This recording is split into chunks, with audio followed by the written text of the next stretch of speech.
Australia, and especially Sydney, are currently going through a major housing crisis, with, as I have previously reported, house prices accounting for inflation having quadrupled since the 1980s. Things have truly reached a boiling point in Sydney, where the median house price is now $1.6 million. Now, perhaps an obvious and practical solution to this problem is to build more houses. While the federal government has set a target of 1.2 million new homes by 2029, this target is currently being undershot. So, the Productivity Commission in New South Wales went in to investigate why this is happening. They found a few key reasons. The biggest reason is the cost of building. In 2018, it cost $660,000 to build a mid-rise apartment. That has increased to $905,000 in 2023, a 36% increase in 5 years. At an estimated sale price of $885,000, it is simply not economical to build. These price increases have occurred as the sector is pressured on all fronts.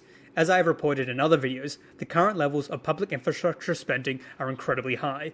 Since COVID-19, public sector infrastructure investment has increased by close to 40% in New South Wales. This has squeezed both the available workers and materials, forcing projects to be delayed or slow down and increase the costs. The other big factor increasing costs is land costs. Up until recently, the government has been reluctant to allow for apartments around some of the most desirable land in Sydney, that land around major public transport.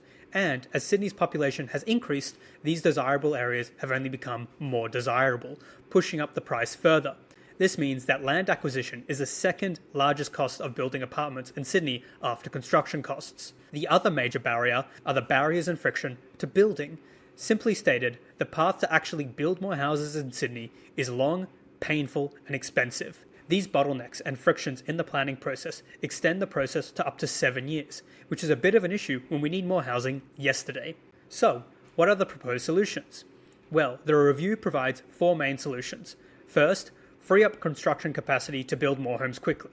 This means prioritizing current government infrastructure spending, zoning up highly desirable areas to allow for more apartments near public transport, and fast-tracking approvals.